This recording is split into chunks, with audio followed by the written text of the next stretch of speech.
negotiator. Real estate company has their negotiators. Yeah, but who's that company representing? Real estate office company. They're representing the client. Okay, so they're representing the client. Well, based upon what I told you today, does the bank have an obligation to renegotiate that promissory note? No, so That's a crazy promise, right? That's a really crazy promise. The problem with these negotiators, you guys heard about these negotiators? They're out there and negotiate short sales for people. Ask them, don't just blindly trust these people. Who are they? Licensed agents. There's a company called the short sale company, and that's something that they charge $9.95 per transaction. Right. So ask them, how long have you been in business? Well, the short sales have been around, I guess. Well, your guess. You're guessing. No guessing. How long have they been in business? Do they have errors and omissions insurance? If they do not have errors and omissions insurance, can you see their financial statement? Good point. Crazy. It's a great point. Well, they're licensed agents as well. What? You charge a fee of $9.95 to get your deal approved. In writing. In that case. Yeah, but it's not the question of the fee. The question is the competence and who's going to step up and make the client whole in the event they do the client wrong. see the question I'm raising, it's existing. It's happening. It's not an isolated situation.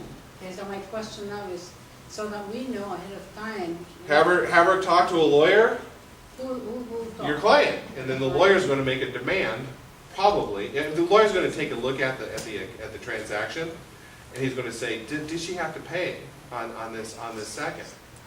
If she didn't have to pay on the second, then the demand letter is going to probably go out from the lawyer to the short sale negotiator, maybe even to the realtor, saying, write us a check for the amount of this promissory Like he note. said, the negotiator and is also a realtor. But then who's the fiduciary responsibility to? Both. The short sale company. Both. Right. Agent and the company? Yep. Yeah, you don't want to be on the receiving end having to explain that away. Because ultimately, a lawyer's going to look at you and he's going to say, how is this transaction in your client's best interest? And then the lawyer's going to see a deer in the headlights. Because you're not going to be able to articulate how that was in his best interest. Or his or her best interest. If they did have a legal obligation to pay on the second, then they've suffered no detriment, right? To the contrary, the benefit has been conferred upon the client. You got a reduction of the The debt. client is my daughter, so she's asking my assistance how she can pursue it. I don't Well, do that it myself. depends, everything turns on whether or not she had an obligation to pay the second. I don't know if she did or not, I'd have to look at the transaction. If she had an obligation to pay on the second, let's just make numbers up. If it was a $100,000 debt and she had to sign a $40,000 promissory note, well then the net benefit was conferred upon her of $60,000. In Because fact, she it was said not decreased, whatever was the loan, that was the promissory note amount. yeah. Yeah, then it's going to turn on whether or not she had an obligation to pay it. If she did not have an obligation to pay it, yeah, she's not. If the client's your daughter, I wouldn't worry anything. Mother-daughter relationship is thicker than. I'm not worried about those, I just want to know what she can do. She's got to talk to the lawyer. The question is it's going to turn on whether or not she had an legal obligation to pay on the second. That's what everything is going to, if she denies. Obligation to pay on a home equity loan? It doesn't matter whether you call it a home equity loan or a bologna sandwich. If she didn't have an obligation to pay, she didn't have an obligation to pay. You can dress it up any which way you want, but if she didn't have an obligation to pay, she didn't have an obligation to pay. Even though I don't know if she did or not. I'd have to look at it. That happened to my client, and they have, NFCU want them to sign promissory note for the second loan, which is also an FCU. They keep insisting that the clients can afford to make the payment. Doesn't matter.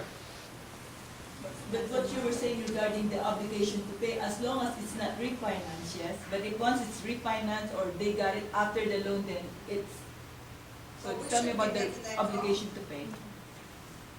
So explain it to me, the obligation to pay. Is it, if it's refinanced, then like totally different. Okay, there's two areas. Okay, we're getting a little confused. There's 580B, which has to deal with purchase money. Then there's Yeah. 580D that has to deal with the type of foreclosure. Okay, 580D has to do with the type of foreclosure. Here, let me. Question, she can clarify. When you said I don't understand. They're two separate for each contract. Look at it this way. Here, here I got a graphic. Let me put a graphic up, and that will explain how this works. What you're getting confused with is it is horribly confusing. I'll be the first one to tell you that.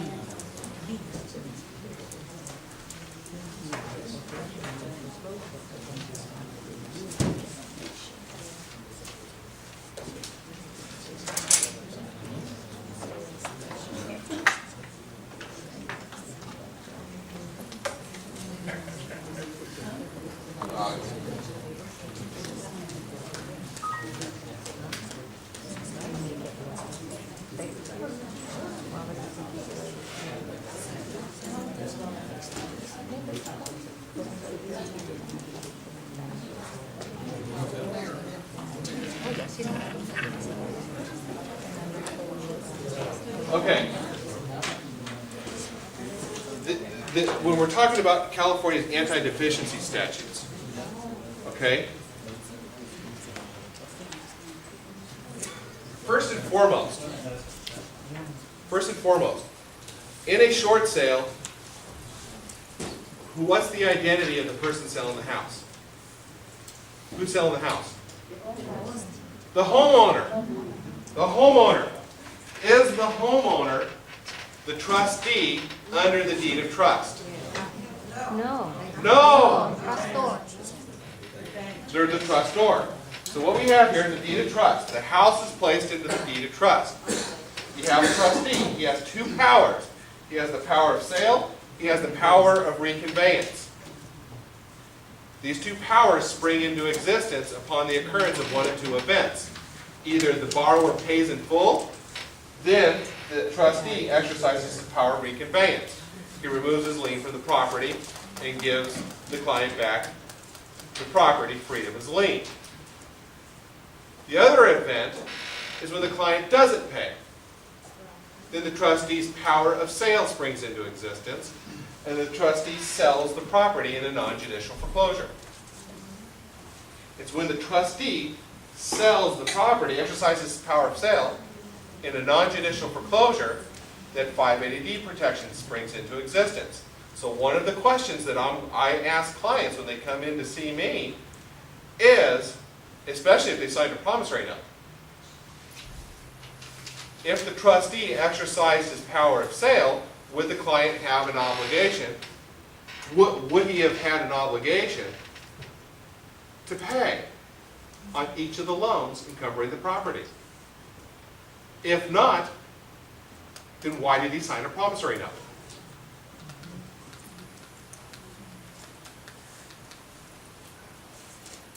Maybe because they want to sell the property on the short term. That's. Well, there's got to be a benefit. What's the benefit?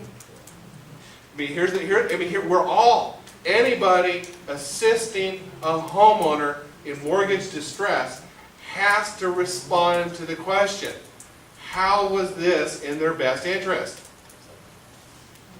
It's never the best. They need to. I mean, if you're saying it's never in their best interest, then don't do short sales, because you're not going to be able to defend your position.